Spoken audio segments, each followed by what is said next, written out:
Hello, everyone. I am Tiffany Hoyd, and you are watching Bison Breakdown with head coach Mike London of the Bison Buffalo Soldiers and Wes Hall, my co-host. Coach London, you had a great win against BCU. It was a shootout, high-scoring game from beginning to end. What was your mindset going into that game? Because BCU got the win over them last year, but they knew you guys were coming.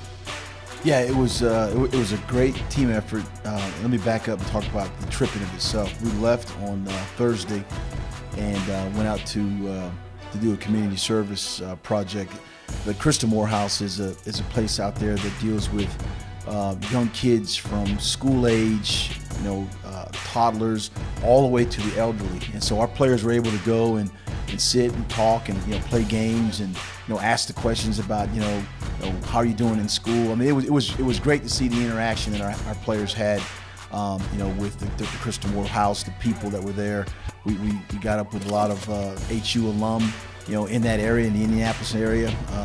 Mr. Dunlap was our alumni host there. He did a great job of just getting people around the team and getting our team around people that are significant stakeholders with Howard. So so that Thursday was a great experience. And then Friday, obviously, with all the pageantry of playing in the Classic, with the parade and we had the king and queen coronations. I mean, it was I wasn't a part of that. I was coaching the team, but at the same time, you see the implications of making it an event. It was an event, not just a game on Saturday.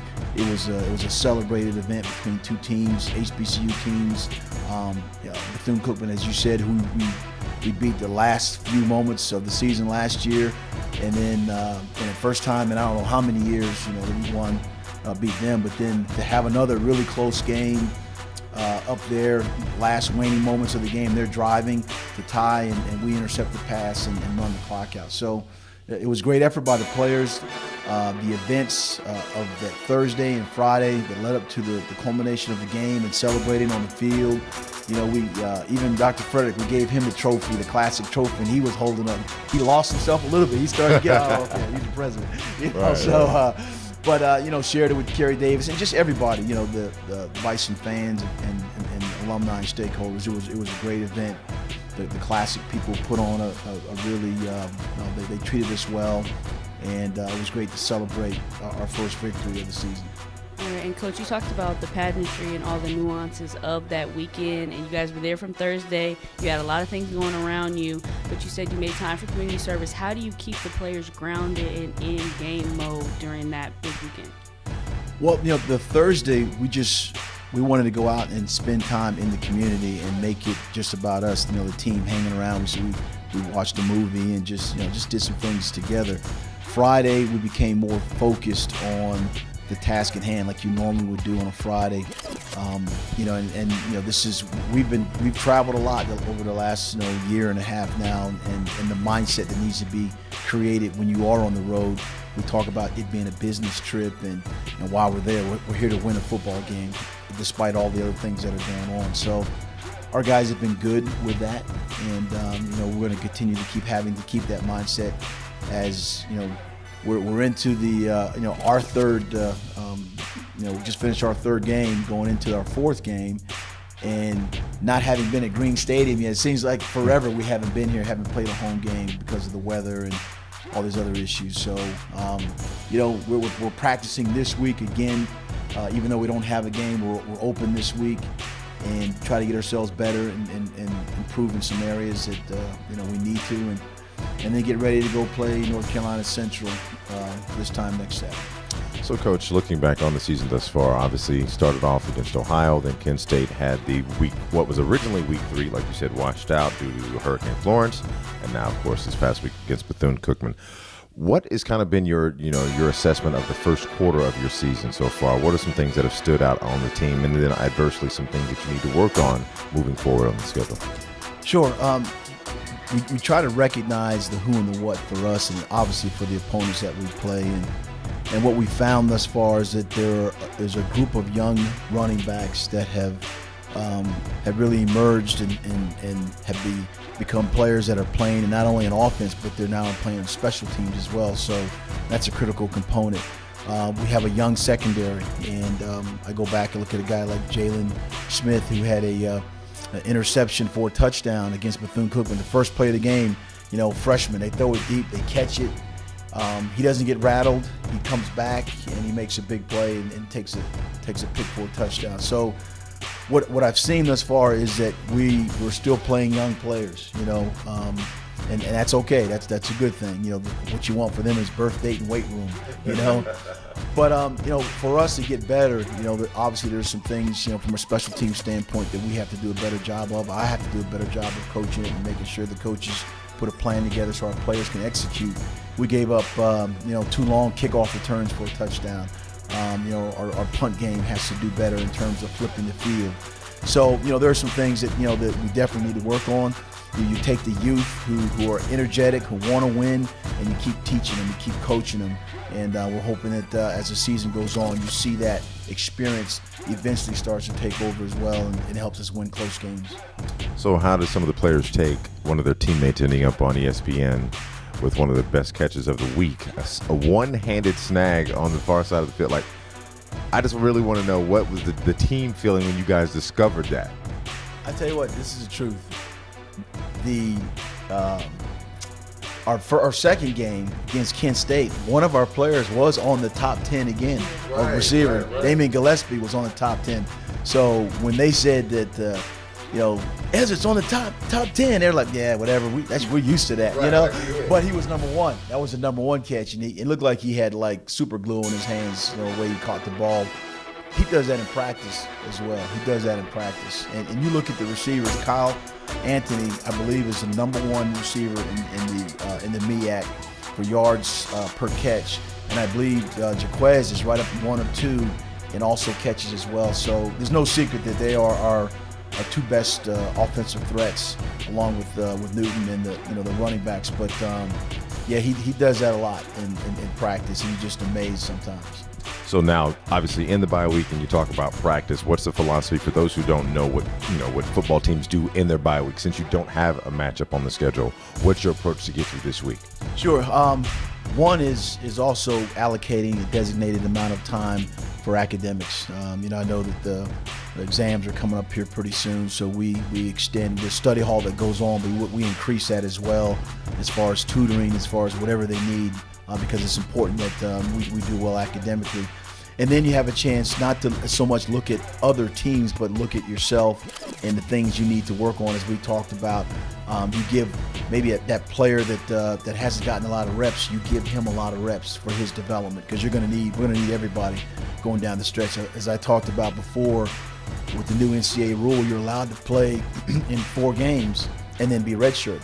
And that's any game, that's any player. So the strategy. If you don't mind explaining the value in that, because obviously a lot of people may not know the difference in the old NCAA rules and now the current change. Right. In the old NCAA rules, you if you played in the first game and then didn't play anymore, then okay, that was okay. If you played in the second game, there's a percentage of games that you couldn't play in, and you got injured, you'd have to document that injury and say, well, I couldn't continue to play, so then you'd get redshirted. So, the NCAA and players, the players got together and talked about the well-being of a student athlete.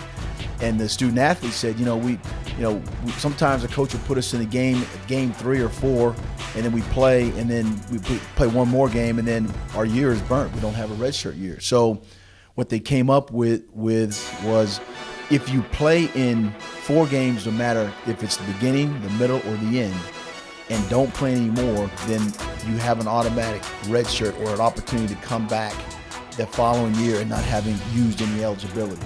So it's a student athlete well-being issue, and now what you have to do with it, you might have a lineman or player that you're developing, and he's not just quite ready to go in yet. But as the season goes on, and sometimes injuries occur, then you may want to use that young man to play in the game because of your depth issue or lack thereof. And so when they play, you're also cognizant of the fact you can't go into game 5 if you want this young man to come back, because you don't want to burn his red shirt here. So I know it's a lot of jargon and talking about, but basically you can play 4 games and then have a year credited back to you if you don't go over that. All right, and Coach, You talked about, I want to go back to this community service thing because that's a big principle that you preach to your players and that you yourself have been a part of with your daughter. You want to talk a little bit about that and what that means to you as far as like creating those boards? I know you have the board in the auditorium room where you list the people that are leading in community service. Sure. I mean, service leadership, serving people in the community is always critically important. And every stop that I've been at, we've had bone marrow drives. I think we've talked about this extensively. But basically, I was a bone marrow donor to my daughter, Tyson, years ago, and ended up saving her life, as a parent when the doctor said the odds were 10,000 to 1, 1,000,000 to 1. And so I look at that and take it as if you don't get involved with a community service aspect or something, it's always going to be 10,000 to none, 1,000,000 to none. And so what we were able to do is just take for us the initiative of bone marrow drives, registries, signing up, giving information out to people. Our players become involved.